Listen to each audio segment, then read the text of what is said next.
Elenquei aqui algumas considerações e que têm evidentemente um outro registro logo no português de Portugal, não é? Visto que o auditório, penso, tal como as pessoas têm participado aqui, tem sido de português do Brasil. A que eu estou muitíssimo ligada e é um gosto, é um duplo gosto estar aqui não só numa situação multidisciplinar, que como sempre é muito enriquecedora, mas também pela minha ligação ao Brasil. Então, no dizer de Shadesman, dar a todos a consciência de que a ciência não é contrária à liberdade. Dar a oportunidade a todos de compreender a natureza da percepção científica parece ser o único meio de tornar a ciência aceitável numa sociedade repressiva que não hesita em exercer a sua repressão em nome da ciência. Lembrando João Caraça, um cientista das ciências duras, é o denso mundo das emoções que nos confronta com a necessidade absoluta de se encontrar um sentido para a vida, sem o qual não funcionamos e nos comportamos de maneira paradoxal. Neste tempo da tecnociência e da internet, do mercado e do espetáculo, o que conta no fundo, tão no fundo, que nem parece importante, são os afetos. São as emoções, os sentimentos, as paixões, polvilhados por uns tímidos discursos e exercícios da razão que na realidade conduzem o mundo. No conjunto dos significados que constituem o nosso conhecimento da realidade, os ligados aos afetos são dominantes. E este aspecto é central na moderna teoria do conhecimento. É mimando a impossível objetividade das chamadas ciências fundamentais e também da psicologia experimental que a pedagogia experimental encontrou uma fundamentação médica. E tentou fazê-lo num impressivo esforço de analogia conceptual e do discurso correspondente. É que o poder envolvido na linguagem pericial não é aqui de pouca monta. Uma reflexão epistemológica com a psicologia escolar por objeto, levanta de imediato a questão do poder que esta ciência ou a prática desta ciência tornou disponível. A particular ênfase que Michel Foucault deu a esta questão, enquanto tecnologia do poder, mostra como a ciência, transmutada em terapia social e técnica, pode ser um efetivo meio de violência disciplinar. Mas é Ivan Illich que, com particular clareza, dá consistência ao conceito de medicalização, com os pressupostos de natureza político-ideológica e social que o significam e o impregnam do caráter interrogador quanto aos efeitos de âmbito individual, social e ético para que ele remete.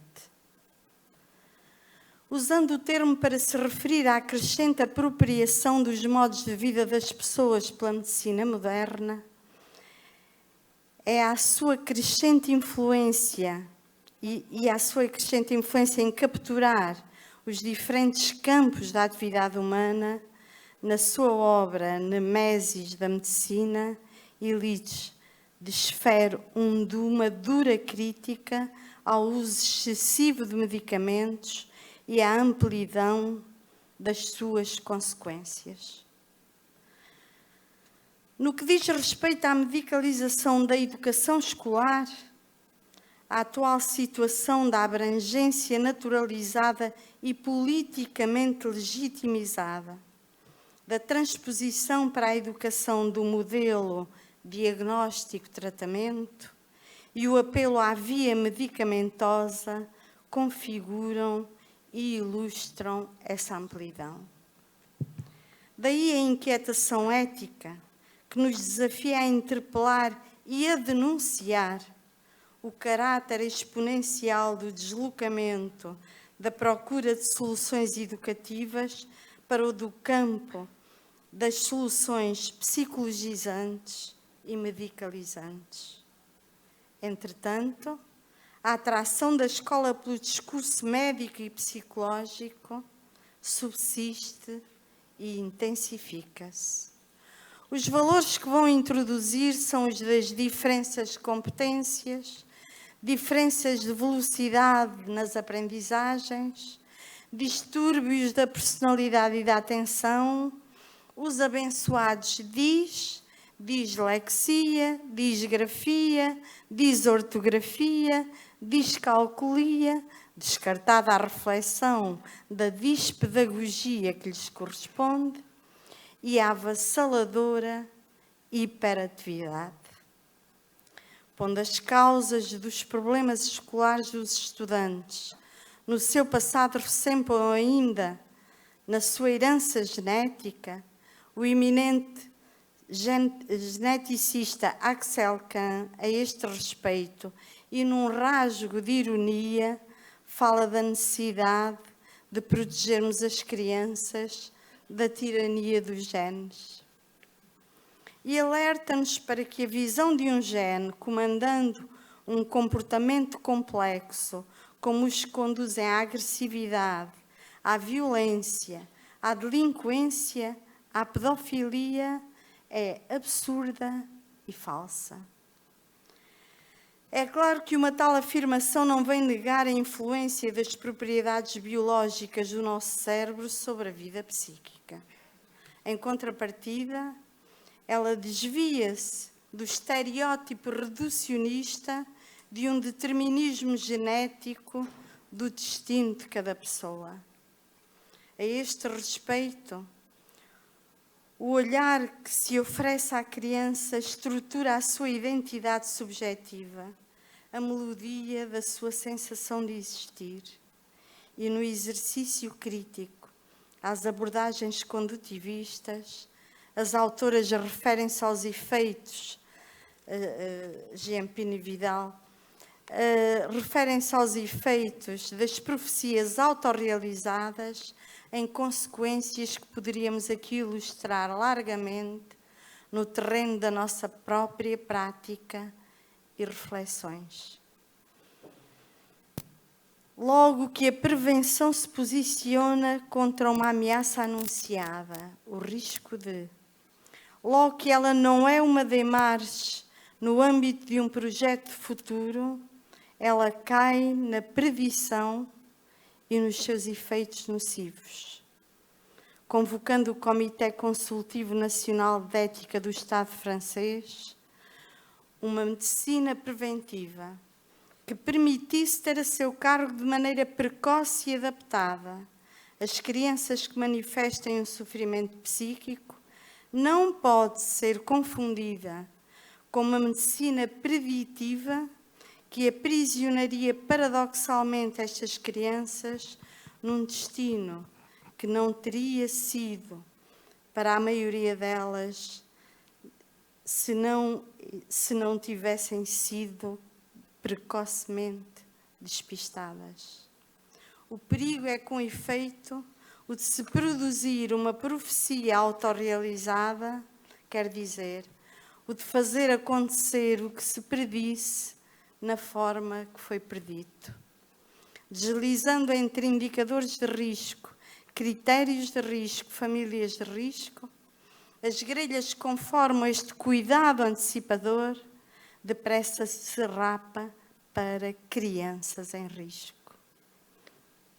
Com diagnósticos cada vez mais precoces, a augurar a identificação premonitória de perigosa agressividade e mesmo delinquência, a mudança de linguagem na sua aparente inocência descarta a responsabilidade adulta do cuidar para a da vigilância policiada.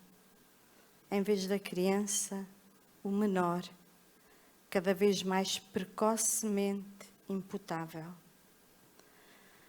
Sob a aparência científica, uma deriva ideológica ameaça aqui com uma espécie de psicopatosociologia que releva de um imprudente, mas não neutro, controle social das famílias.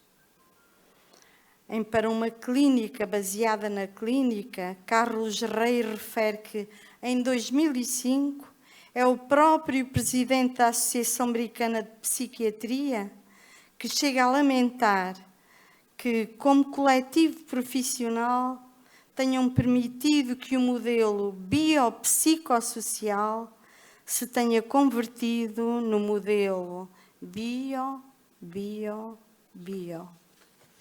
Rosa, A reflexão Rosa, um minuto, que trago por favor. aqui, então, eu tenho muita dificuldade nesta adaptação, porque, na verdade, trata-se de uma problemática muito complexa que, enfim, isto é mesmo saltar, se calhar, do principal. Então, para terminar, da história da educação escolar, sabemos da ligação da chegada ao sistema educativo dos testes de inteligência à escolarização obrigatória de alunos com os quais a escola não sabia lidar nem o que com eles fazer. Porque eles não estavam munidos, quer dizer, não estavam dotados pelo seu meio familiar de predisposições que o funcionamento do sistema educativo pressupõe. Um capital cultural e um acordo tácito a respeito das sanções escolares. Daí que me ocorre, e com isto termino, a clarividente interpelação de Pierre Bourdieu aos intelectuais sobre o seu papel no racismo da inteligência. Devemos perguntar-nos qual é a contribuição que os intelectuais dão ao racismo da inteligência. Seria bom estudar o papel dos médicos na medicalização, quer dizer, na naturalização das diferenças sociais, dos estigmas sociais e o papel dos psicólogos, dos psiquiatras e dos psicanalistas na produção de eufemismos que permitem designar os filhos dos subproletários e dos imigrantes de tal maneira que os casos sociais se tornam casos psicológicos e as deficiências sociais, deficiências mentais. Vou deixar-vos com esta demolidora interpelação.